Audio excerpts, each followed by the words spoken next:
क्या आपने कभी सोचा है कि केदारनाथ मंदिर इतना खास क्यों है? हर साल हजारों भक्त आशीर्वाद लेने और इसकी दिव्य आभा का अनुभव करने के लिए चुनौतीपूर्ण केदारनाथ यात्रा पर निकलते हैं। हालांकि बहुत से लोग इसके धार्मिक महत्व के बारे में भी जानते हैं, लेकिन कुछ अविश्वसनीय तथ्य हैं जो इस मंदिर को वाकई अनोखा बनाते हैं। क्या आप जानते हैं कि केदारनाथ मंदिर को किसने बनाया?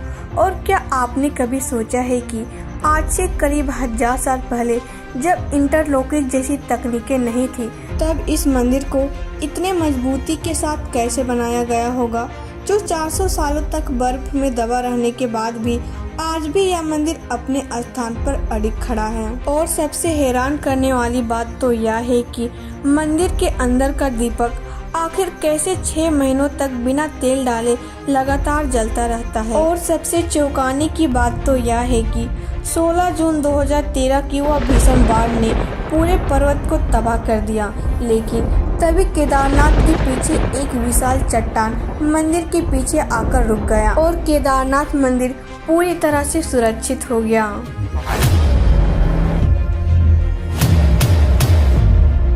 केदारनाथ मंदिर न केवल प्राचीन है, बल्कि यह सदियों की अटूट आस्था का जीवंत प्रमाण भी है।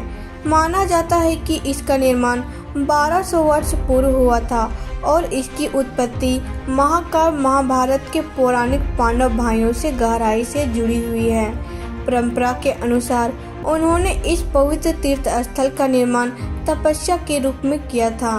बाद में हिंदू दर्शन के एक प्रमुख व्यक्ति पूज्य आदि शंकराचार्य ने इसे गहन आध्यात्मिक महत्व को पहचाना और इसे एक प्रमुख तीर्थ स्थल के रूप में पुनः स्थापित किया।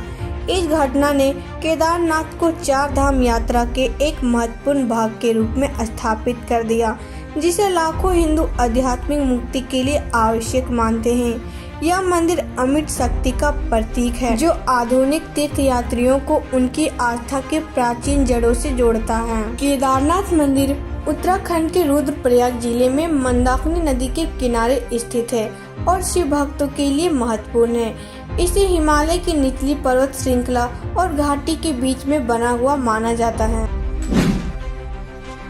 हमारे धर्म ग्रंथों के अनुसार केदारनाथ मंदिर का इतिहास हजारों वर्ष पहले तक पहुंचता है। महाभारत के युद्ध के बाद पांडवों ने भ्रातृ हत्या पाप से मुक्ति प्राप्त करने और अपनी मनोकामनाएं पूर्ण करने के बाद इस स्थान पर मंदिर की नींव रखी थी, जिसे हम केदारनाथ मंदिर के नाम से जानते हैं। यह मंदिर बहुत समय तक अपनी मूल स्थिति में बना रहा और इसकी खोज आदि शंकराचार्य ने 8वीं शताब्दी में की थी। मंदिर का वर्तमान स्वरूप उसके द्वारा ही निर्मित किया गया है और यह एक प्रमुख ज्योतिर्लिंगों में से एक है। केदारनाथ मंदिर का धार्मिक इतिहास। महाभारत का युद्ध समाप्त होने के बाद पांडव अपने परिवार के सदस्यों की हत्या के लिए क्षमा मांगने भगवान शिव की तलाश में गए।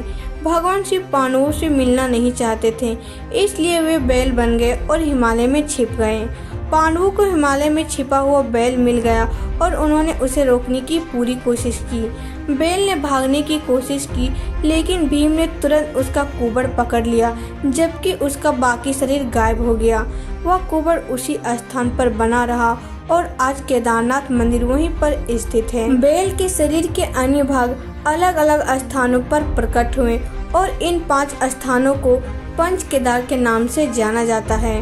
भगवान शिव ने पांडव की सच्ची भक्ति देखी और उन्हें क्षमा कर दिया। परिणाम स्वरूप उन्होंने उस स्थान पर केदारनाथ मंदिर का निर्माण कराया। केदारनाथ मंदिर अत्यधिक प्राचीन है और हिमालय की ऊंचाइयों पर बना है। इसे कठिन मौसम का सामना करने के लिए पर्याप्त मजबूत बनाया गया था और आज भी यह मंदिर बहुत सुंदर दिखता है। मंदिर के निर्माण में बड़े बड़े पत्थरों का प्रयोग किया गया था, जिन्हें बिना सीमेंट के जोड़ा गया था। केवल मजबूत लोहे के क्लैंप ही उन्हें एक साथ जोड़े रखते थे। यह मंदिर उत्तर भारत की पारंपरिक नगर शैली में बना है। इसके 2 मुख्य भाग हैं, आंतरिक कक्ष जहां भगवान शिव की पूजा की जाती है और हॉल जहां लोग एकत्रित होते हैं। यहाँ का लिंगम विशेष है, एक प्राकृतिक रूप से शंकु के आकार की चट्टान प्रवेश द्वार पर आपको भगवान शिव के पवित्र बैल नंदी के भी दर्शन होंगे। इस मंदिर को क्या खास बनाता है? हिंदुओं का मानना है कि भगवान शिव ने स्वयं को ज्योतिर्लिंग के रूप में प्रकट किया था। केदारनाथ मंदिर का शिवलिंग 12 ज्योतिर्लिंगों में से एक महत्वपूर्ण ज्योतिर्लिंग है। ऐसा माना जाता है कि पांडवों ने सबसे पहले केदारनाथ मंदिर का निर्माण किया था और फिर आदि शंकराचार्य ने 8वीं शताब्दी में इसका जीर्णोद्धार कराया था। केदारनाथ मंदिर बहुत पुराना है, यह 1000 वर्षों से भी अधिक समय से यहाँ है। केदारनाथ नाम 2 संस्कृत शब्दों से मिलकर बना है। केदार जिसका अर्थ है क्षेत्र और नाथ जिसका अर्थ है भगवान, इसलिए इसे क्षेत्र का स्वामी कहा जाता है।